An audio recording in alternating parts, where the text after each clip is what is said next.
Welcome friends to the Eklavya YouTube channel of Balaji Mahila college. Friends, ये an elegy written in a country churchyard का part 2 है। इसका part 1 मैं पहले अपलोड कर चुकी हूँ, इसलिए आप पहले पार्ट 1 को देखें, उसके बाद पार्ट 2 देखें। और अगर आपको ये वीडियोस अच्छे लग रहे हैं तो आप प्लीज़ इन्हें लाइक करें, शेयर करें। लास्ट की वीडियो में हमने देखा था कि थॉमस ग्रे एक चर्च के बाहर बैठे हुए हैं।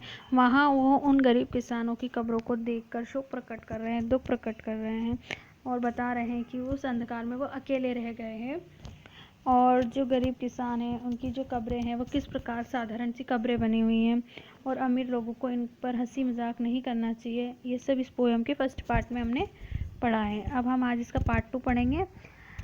अब हम पोएम स्टार्ट करते हैं। अब आगे थॉमस ग्रे बता रहे हैं कि let not ambitious mock their useful toil, कि जो एम्बिशियस लोग हैं, मतलब जो महत्वाकांक्षी अमीर लोग हैं, उनको मतलब मजाक, मॉक मीन्स मजाक नहीं उड़ाना चाहिए। दियर यूजफुल टॉयल, जो किसान लोग हैं, गरीब लोग हैं, उनके कठिन परिश्रम का, जो वो हार्डवर्क कर रहे हैं, उसका मजाक नहीं उड़ाना चाहिए। Their homely joys and destiny obscure, और उन किसानों के जो घरेलू आनंद है और जो भाग्य ने उनकी किस्मत में जो हार्डवर्क लिख दिया है, उसका भी मजाक नहीं उड़ाना चाहिए। Nor grandeur hear with a disdainful smile, grandeurs means है शोहरत, अमीरी, कि जो अमीर लोग हैं उनको इन लोगों की को देखकर या सुनकर डिस्डेनफुल स्माइल यानी नफरत भरी स्माइल नहीं देनी चाहिए।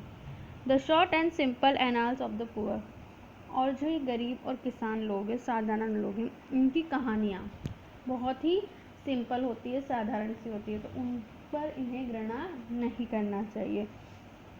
कवि ऐसे फिर बता रहे हैं, मतलब जो थॉमस ग्रे हैं बता रहे हैं कि ये लोग जो किसान हैं, हम मनुष्य के लिए, संपूर्ण समाज के लिए भोजन और अनाज पैदा करते हैं, इतना कठिन परिश्रम करते हैं, तो जो महत्वाकांक्षी लोग हैं उन्हें इनके ऊपर हंसना नहीं चाहिए, इनका मजाक नहीं उड़ाना चाहिए। The boast of heraldry, the pomp of power. अब आगे बता रहे हैं थॉमस ग्रे कि जो अमीर लोग हैं वो बखान करते हैं, मतलब शेकी मारते हैं अपनी अमीरी का। द पॉम्प ऑफ पावर, और जो उनकी शक्तियाँ हैं उनका दिखावा करते हैं। एंड ऑल दैट ब्यूटी, और उनमें जो भी सुंदरताएँ हैं उन सब का। And all that wealth ever gave, और वो सभी संपत्ति जो वेल्थ उनको मिली है उन सब का वो दिखावा करते। Awaits alike then inevitable hour, उन सब का इंतज़ार कौन कर रही है? मौत। जो मौत है वो एक निश्चित क्षण में तो सभी को आएगी, क्योंकि कोई भी मनुष्य इमॉर्टल नहीं है, चाहे वो अमीर हो चाहे वो गरीब हो, सबकी मृत्यु एक दिन होनी ही है। The path of glory lead but to the grave, जो पाथ ऑफ ग्लोरी है, मतलब जो ये रास्ता है ग्लोरी का, सबको कब्र यानी जो ग्रेव है वहाँ तक लेकर ही जाता है। अब आगे थॉमस ग्रे एड्रेस कर रहे हैं एम्बिशियस लोगों को, रिच पर्सन्स को, कि nor you ye proud impute to these the fault, कि आप लोगों को, मतलब जो अमीर लोग हैं उन्हें प्राउड करते हुए गरीब लोगों को मतलब फॉल्ट, दोष नहीं देना चाहिए।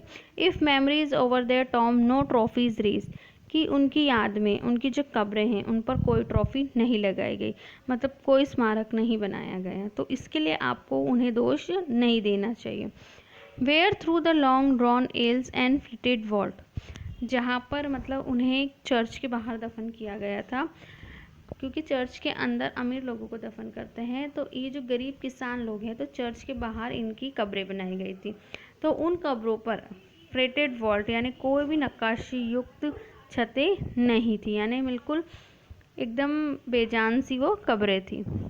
The piling anthem swells the note of press, और जब वो मरे तो उनके मरने के बाद जो दर्ज होता है, मीन्स जो मृत्यु गीत होते हैं, जो पीलिंग एंथम है, उनको भी नहीं गाया गया, मतलब उनका सम्मान में वो भी नहीं गाया गया।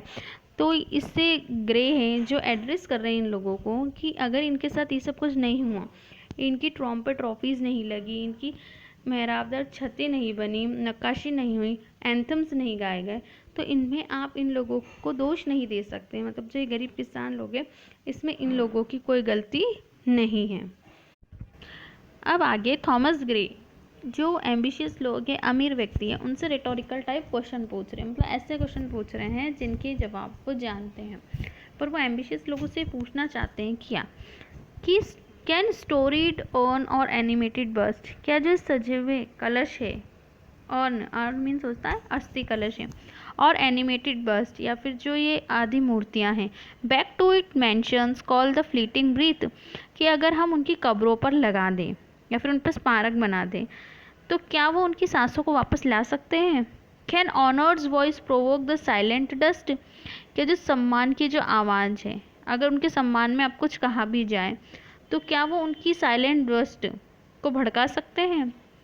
और flattery soothe the dull cold ear of death, और ये जो चापलूसी भरे शब्द हैं अगर कहे जाएं तो क्या इनके जो कान हैं जो अब शून्य हो चुके, ठंडे पड़ चुके, क्या उन्हें खुश कर सकते हैं। मतलब अब ये सब चीज़ें उन्हें कोई प्रभावित नहीं करती क्योंकि वो मृत हो चुके हैं। Perhaps in these neglected spot is laid, कि शायद हो सकता है जो ये नेग्लेक्टेड स्पॉट है, मतलब जो ये कब्रें हैं जिनमें ये लोग लेटे हुए हैं, some heart once pregnant with celestial fire, pregnant means full of, मतलब भरे हुए, सेलेस्टियल फायर मीन देवीय प्रेरणा से, मतलब हो सकता है कुछ लोग देवीय प्रेरणा से भरे हुए होते हैं। Hands that the rod of empire might have swayed, swayed means rule करना, शासन करना, तो हो सकता है किसी के हाथ में वो शक्ति होती जिससे वो शासन करते। और waked to ecstasy the living lyre, और हो सकता है कुछ लोग इनमें से लायर बजाते, lyre means musical instrument, musical वाद्य यंत्र होता है, तो हो सकता है कुछ लोग इनमें से लायर बजाते या कोई म्यूजिशियन बन जाते हैं। मतलब इन जो कब्रों में लेटे हुए लोग हैं तो हो सकता है कोई अपने आप में देवीय प्रेरणा से परिपूर्ण होता, या फिर हो सकता है कि कोई बहुत बड़े साम्राज्य का राजा बन जाता, या फिर कोई म्यूजिकल इंस्ट्रूमेंट बजाने वाला म्यूजिशियन बन जाता। इस प्रकार से इन लोगों को क्या अपॉर्चुनिटी नहीं मिली, वरना ये लाइफ में बहुत आगे बढ़ते, सक्सीड होते। But knowledge to their eyes, लेकिन जो ज्ञान था उनकी आंखों में, her ample page rich with the spoils of time did never unroll, और जो विस्तृत ज्ञान था, जो उनके अंदर विद्वता थी, उन्होंने उसे बढ़ाया था। स्पॉइल्स ऑफ टाइम मतलब समय को बर्बाद करके उन्होंने बहुत ही ज्ञान अर्जन किया था। डिड नेवर अनरोल, उसे वो कभी भी दूसरों के सामने प्रदर्शित नहीं कर पाए, खोल नहीं पाए, क्योंकि उन्हें ऐसी अपॉर्चुनिटी ही नहीं मिली। Chill penury repressed their noble rage, penury means गरीबी, रिप्रेस्ड मीन्स दबाना, तो जो गरीबी है उन्होंने क्या किया, मतलब दबा दिया उनके नोबल रेस को, मतलब जो उनके अंदर फीलिंग थी, सेंटिमेंट्स थे, उत्तम विचार थे, उन सबको उनकी गरीबी ने दबा दिया। And froze the generic genial current of the south, और जमा दिया, मतलब उनके हृदय की जो प्रफुल्लता थी, मतलब उनके अंदर जो आनंद था, जो करंट था उनकी आत्मा का, उन सबको उस गरीबी ने दबा दिया। Full many a gem of purest ray रील, मतलब जो फुल मैनी बहुत सारे, जेम्स मीन्स है हीरे और मोती, जो बहुत से हीरे और मोती हैं, जो प्योर और निर्मल है वह। The dark unfathomed caves of ocean bear, वह जो समुद्र है ओशियन में, मतलब जो समुद्र है वहाँ की डार्क गहराइयों के अंदर जो केव्स है, जो गुफाएं बनी हैं उनमें छुपे हुए हैं।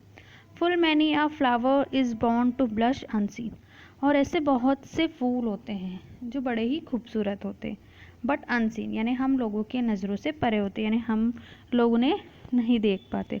एंड वेट्स इट स्वीटनेस, और वह अपनी जो खुशबू है उसको वेस्ट कर देते हैं। ऑन द डेजर्ट एयर, जो रेगिस्तान की हवा होती हैं उनमें उन्हें वेस्ट कर देते हैं, मतलब रेगिस्तान में ऐसे बहुत से फूल उगते हैं जो हम नहीं देख पाते। इसी प्रकार जो गांव में रहने वाले लोग हैं उनमें भी कोई ना कोई टैलेंट रहा होगा, बट हम उसे देख नहीं पाते। Some village Hampden that was dauntless breast, कि कुछ विलेजर्स हैम्पडन की तरह रहे होंगे, मतलब हैम्पडन एक पॉलिटिशियन है जिन्होंने चार्ल्स वन की जो गलत नीतियाँ थी उनके देश के प्रति उनका विरोध किया था, निडर dauntlessly the little tyrant of his fields withstood, और जो ये गांव के लोग हैं, तो मतलब इन जो विलेजर्स हैं जो अपने गांव में इन्होंने किसी अत्याचारी के खिलाफ खड़े रहे होंगे। सब mute in glorious Milton here may rest, और हो सकता है इन कब्रों में जो रेस्ट कर रहे हैं इनमें कोई मिल्टन की तरह रहे होंगे। Some Cromwell guiltless of his country's blood, और हो सकता है कोई क्रॉमवेल की तरह रहे हों। क्रॉमवेल भी वो थे जिन्होंने चार्ल्स फर्स्ट की नीतियों का विरोध किया था अपनी कंट्री के लिए, तो हो सकता है इनमें से कोई क्रॉमवेल रहा हो। तो वो बता रहे हैं कि जो ये कब्र है, इनमें जो लोग लेटे हुए हैं उनमें से कोई हैम्पटन रहा होगा, कोई मिल्टन रहा होगा या फिर कोई क्रॉमवेल रहा